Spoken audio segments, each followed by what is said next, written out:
for the hardest-hitting show in talk radio. The true progressive voice since 2012. This is Southpaws.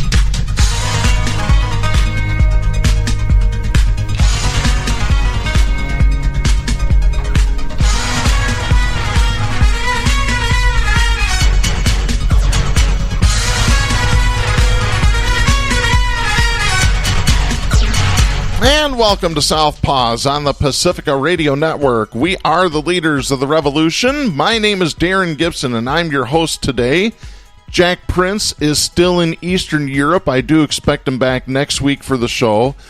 Katy Steele was supposed to be joining me today, but some last-minute complications came up involving where we were supposed to record. And since we didn't have an alternative site to go to, I just decided to do the show by myself today. So you're stuck with me, folks. I'm up here in the compound in the woods, enjoying this hot weather. Apparently it's going to be hot all over for the next couple of days. We are recording, or I am recording, I should say, on Friday, July 19th. And it's a heat wave. You want to believe that there's no such thing as climate change now? It's a climate emergency, folks. You better pay attention. And for those of you that still have conservative friends that you talk to, you might want to let them know. Smarten them up a little bit, please. A lot of them need to be smartened up, that's for sure. So anyway, we've got a lot to cover today, but before I get started, couple reminders. You can follow the show on social media by going to facebook.com/Southpaws Radio Show. You can follow the show on Twitter at Southpaws Radio. You can become a patron of the show. Go to patreon.com/Southpaws Radio for exclusive audio content you will not see anywhere else. You can only get it there, patreon.com/Southpaws Radio for patrons of our show. Two of the files we have up right now, we have a Lights Out segment that Jack and I recorded before he went to Europe, and we also have the pilot episode of our former sister show, Women Libs Radio. This is some classic audio from 2015, so check that out, folks.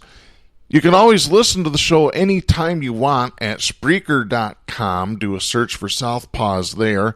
You can go to the iTunes store, go under Podcast, and search for Southpaws. Look for our logo, and you'll find us real easy. You can listen to us across the Pacifica Radio Network on such stations as KCEI-FM 90.1 Taos, New Mexico, and KZGM in Kabul, Missouri. And you can listen to us on Global Community Radio Channel 1 every Monday night at 9 p.m. We're on right after Democracy Now!, so make sure you check us out there as well. All right, this is a story that has made the local news in Seattle, but it really hasn't gotten a lot of play nationally, although a lot of activists have been talking about this. And so I want to discuss this. This is from Brian Contreras and Paige Cornwell at the Seattle Times. This is dated July 13th and it was updated July 14th. A protest outside the Federal Immigration Detention Center in Tacoma last year drew headlines when a 68-year-old man wrapped his arms around a police officer's throat and shoulders in an apparent attempt to free another protester. When police got the man into handcuffs, they found a collapsible baton and knife in his pocket, leading to criminal charges.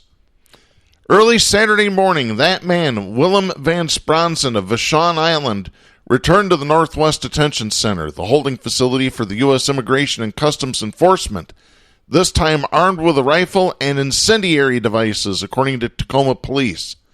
Police say Vance Bronson tossed lit objects at vehicles and buildings, causing one car fire, and unsuccessfully tried to ignite a propane tank. Officers were called by an ICE employee who saw the rifle. Soon after they arrived, officers reported shots fired, according to Tacoma Police spokeswoman Loretta Kuhl, although it is unclear who fired first or if Vance Bronson fired at all. The Pierce County Medical Examiner's Office classified his death as a homicide. The four responding officers all opened fire and then took cover, uninjured. After medical aid arrived, officers found Vance Bronson dead. According to the Pierce County Medical Examiner's Office, he had died of multiple gunshot wounds. Immigration is increasingly a flashpoint in American politics, and Vance Bronson's death came on the eve of Sunday's planned national raid by ICE targeting thousands of undocumented immigrant families who the government said missed court hearings or who had received removal notices. Seattle is not among the 10 cities being targeted in the raids. Deb Bartley, a friend of Vance Bronson's for about 20 years, described him as an anarchist and an anti-fascist, and she believes his attack on the detention center was intended to provoke a fatal conflict. Bartley said, quote, "He was ready to end it. I think this was a suicide, but then he was able to kind of do it in a way that spoke to his political beliefs. I know he went down there knowing he was going to die." End of quote. She and other friends of Vance Bronson got letters in the mail just saying goodbye. He also wrote what she referred to as a manifesto, which she declined to discuss in detail, but predicted would be taken by authorities. Maru Mora Villalpando, an activist with the group La Resistencia, which has frequently protested the conditions at the detention center and broader immigration policy, said that she did not know Vance Bronson, nor was La Resistencia involved with the June 2018 protest at which he was arrested, she said. However, the group believes, based on information provided to them, that Vance Bronson was targeting the detention center's parking lot, which includes a fleet of buses that transports immigrants to the Yakima airport, where they are deported. Vance Bronson had worked as a self-employed carpenter and contractor, according to court documents. He was also a folk singer, playing shows on Vashon Island and around the Seattle area. The 2018 protest involved about 160 people outside the detention center. About 40 people blocked a police car that had arrived, prompting the officer to call in backup. About 25 officers responded. In court documents, Vance Bronson was accused of lunging at a police officer's neck to help free a 17-year-old protester who was being detained. Vance Bronson refused to comply with officers' orders, and as he was led through a crowd of protesters, police said he tried to pass the baton to another protester. Vance Bronson was punched in the face at least once during the altercation. 9 other people were arrested as well. He ultimately pleaded guilty in Pierce County Superior Court to 1 count of obstructing an officer, a gross misdemeanor, and received a 1-year deferred sentence in October, according to court documents, which labeled him indigent. The 4 male officers involved in Saturday's fatal shooting, whose tenure with Tacoma police ranged from 20 years to 9 months, were placed on paid administrative leave per department policy. Their names won't be released until further along in the investigation, according to Cool. ICE spokeswoman Tanya Roman confirmed the shooting incident and said no ICE employees were hurt or involved. She referred questions to Tacoma police. The Bureau of Alcohol, Tobacco, Firearms, and Explosives Seattle Division said it will be supporting the investigation. La Resistencia had initially planned a protest of the facility Saturday afternoon, but postponed the event by a day after reporting road closures around the center. So Willem Vance Bronson decided that he was going to take matters into his own hands, and that's something I'm not going to necessarily encourage, but this is really kind of what's needed now.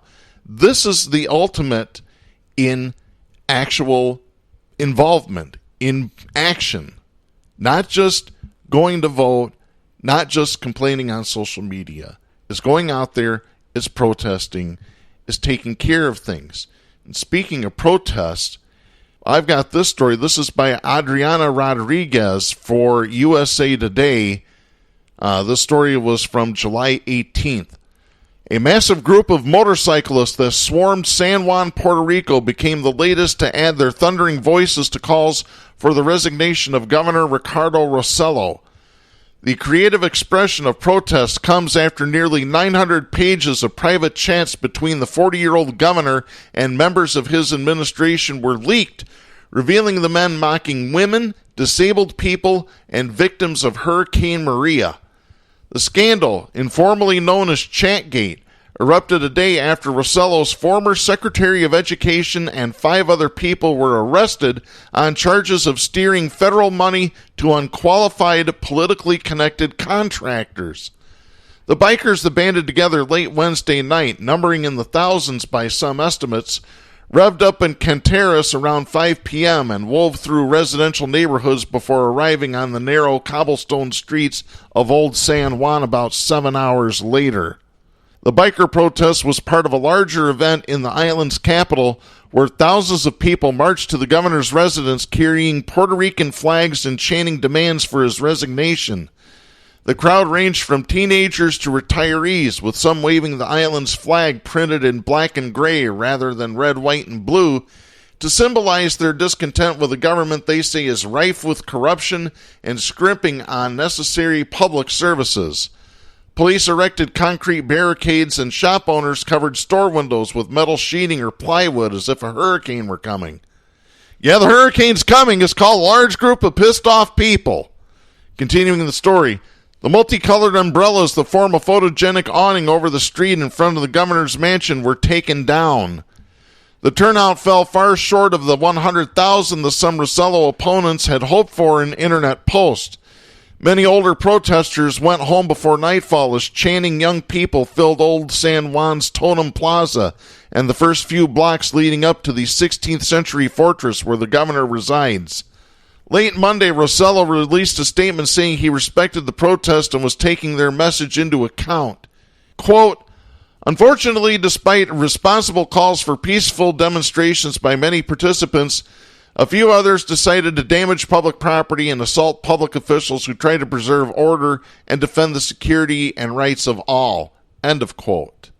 Carla Villalon has 3 elementary-aged children and an 81-year-old grandmother. Her kids have been uprooted twice in 2 years when first one school, then another, was closed by budget cuts under Rossello. Her grandmother, a retired teacher, is anguished over the possibility of losing her pension in future rounds of cutbacks. The homemaker said this, quote, "It's the final straw. My kids' classrooms have mold in them. There's so much outrage that's been building over time." End of quote. That feeling rippled across Puerto Rico, where many are angry over what they see as neglect by Washington and the U.S. territory's own government. The island is mired in crises. It is struggling to emerge from a debt-driven financial failure and a more than decade-long recession. It needs federal funding to help recover from Hurricane Maria, the 2017 storm that devastated the island's electrical system, and a months-long failure to provide care to the elderly and medically vulnerable. The outrage erupted after Rossello's former Secretary of Education and 5 other people were arrested on charges of steering federal money to unqualified politically connected contractors. And here's the thing, some famous Puerto Ricans are also involved in the protests. Singer Ricky Martin posted a video message online where he says, quote, "Puerto Rico has suffered so much and we can't deal with the cynicism of these leaders anymore. Enough already, enough already." End of quote.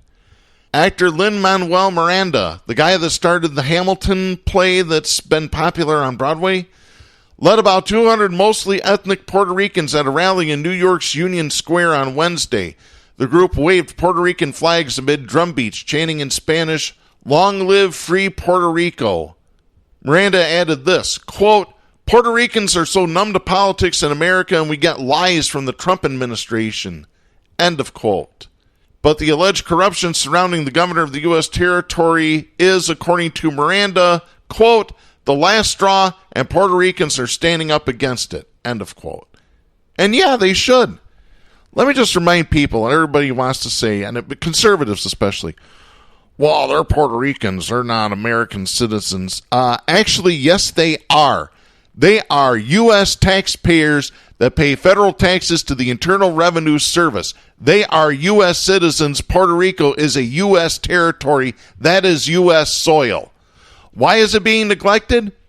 Well, gee, let's just take a look at the skin color of most Puerto Ricans. It's once again the government taking advantage of brown people. I'm just going to say it as it is. I ran into somebody yesterday. I never met this guy before. We got to talking about politics. And this guy is older than I am, and he sounds pretty progressive. And he told me, and